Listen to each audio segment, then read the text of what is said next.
Hi everybody, welcome to my channel. So today I'm going to be talking about this little baby. This is Mushu and here's my bearded dragon. He is about 2 feet long and almost 4. He'll be 4 in October. But I've learned a lot for caring for him. He lives at the high school I used to go to most of the year, and then I get him, oh no, we're squirming. I get him on school vacations and we get to hang out, but I've learned a lot from owning him over these last 4 years.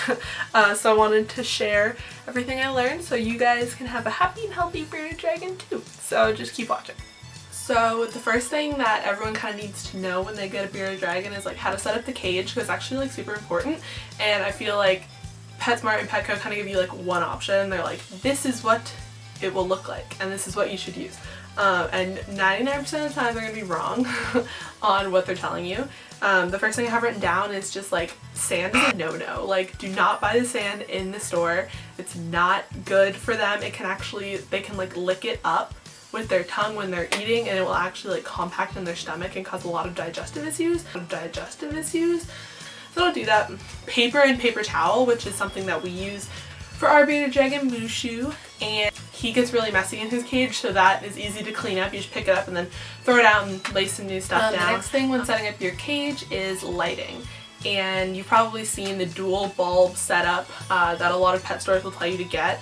That's usually the more pricier option, although, you know, it works. One is a UV light and the other one is a heat lamp, and you need both. When we took our bearded dragon to the vet, they actually recommended us a different bulb, which is heat and UV, and it's just all in one. And these actually tend to last longer than the UV light, because your UV light usually only lasts about 4 months, which I didn't know until I got this bulb, and you constantly have to be changing them out, so it's a lot easier and a lot cheaper to have the one bulb. The next thing you kind of want to think about in your bearded dragon's cage is structures. You want to think about what you're having in there. My bearded dragon is a really simple cage setup because his cage is being taken from school to my house, and so he needs something easy to transport, but he has something that he can rest on. So we have a Buddha structure in his cage under his heat lamp so he can bask, and he also sleeps on Buddha. This could be a tree branch, this could be a rock, any real structure that you can get your hands on is probably okay. You just need something to lean on. The next thing is like bowls that you would feed them in. Personally, we use an old butter dish. It's like clear, so you can just see right through it and he can see where his food is.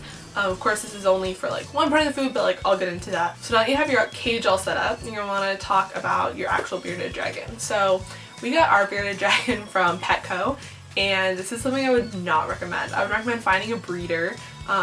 If you Google like reptile stores in your area, that would probably be best. We actually have a reptile store about 20 minutes from us, and they breed bearded dragons there, and they actually kind of know what they're doing.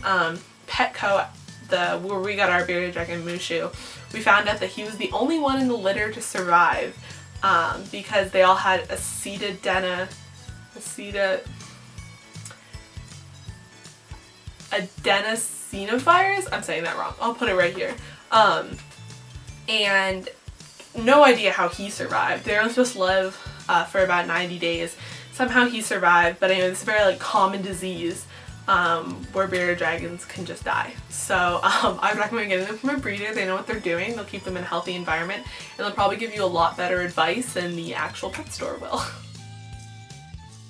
So next up is food, and this is something you can easily Google, and there's a lot of things, so I'll leave some links down below of lists of food that they eat and just some more tips that I think are good. But just for basis, if you have a baby bearded dragon, you're going to want to feed them 80% meat or crickets, mealworms, beetles, that kind of stuff. 80% of that, and then 20% greens, meaning turnip greens, what else? Turnip greens are my beardy's favorite, so that's what I would say. But any kind of greens, again, I'll leave a list below of the things you can and can't feed them. It's just all about finding that balance of what they like. When Mushu first started eating different variety, I would put like a plate down, and I would put all the different things in different piles and kind of see what he went for. So I'd recommend doing that, just so you can figure out you're not wasting your money on all this stuff that he doesn't like. If your bearded dragon isn't too into eating greens or like anything like that, a tip that our vet gave us was hiding things that he does like in the greens so that when he goes to like munch on it, he'll pick up the greens with it. So we originally put mealworms because they squirm, so he'll see them under the greens and then he'll go for them and get the greens. Another thing my bearded dragon likes, I think a lot of them do, is carrots because they're really sweet. Carrots, strawberries, papaya, just put those in the greens and they'll actually like pick it up while they're eating it, and eventually they'll start eating greens all by themselves. A lot of pet stores will try and get you to buy the pellets. We tried Mushu on like these baby bearded dragon pellets for a while, and like he just didn't like them and he didn't eat them. It was a complete waste of like $10 that we got them. Same with bearded dragon treats. Sometimes it's just dehydrated fruit, and like they'd much rather have regular fruit and regular greens. So I would say just buy the fresh stuff. Don't be bought into these pet store pellets and treats. Something we didn't know about bearded dragons when we bought them is that they actually don't drink water like a normal cat or dog or bunny or anything does. They get their liquids from their skin absorbing it and through the leafy greens that they eat. So we keep a spray bottle by Mushu's cage and we just spray him down, spray his cage like 2 to 3 times a day, and whenever we give him greens we try and spray those down too, so when he eats them he gets the water. So something that the pet store didn't tell us when we bought Mushu was that you should actually be dusting crickets with a calcium powder. They really need calcium or else they can have bone deficiencies, and there's just a lot of issues that bearded dragons can have if they don't get enough calcium. So I would dust your crickets. And also a pet store told my teacher that she was getting calcium enhanced crickets, which was such a lie and such bullshit. And so just make sure you're not falling for that. Buy crickets, dust them with the calcium powder. It's really easy, it's not that difficult, and it'll save you a lot of hurt in the end. We give our bearded dragon a bath like once a week, and it's really cute, and he just sits in the tub and kind of just, we like put water on him, we play music, and he really likes it.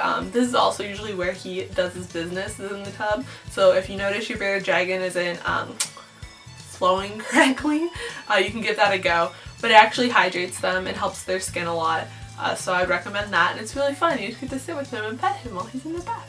So those are all the tips I have for you on bearded dragons and what the pet store doesn't tell you. If you have any questions, you can leave them in the comments and give this video a big like. If you want me to do another one of these, I'm more than happy to do one on different animals that I've had or different animals that I do have now. So yeah, leave that a request below. And again, if you have any questions, comments, and I'll try and get back to you. So yeah.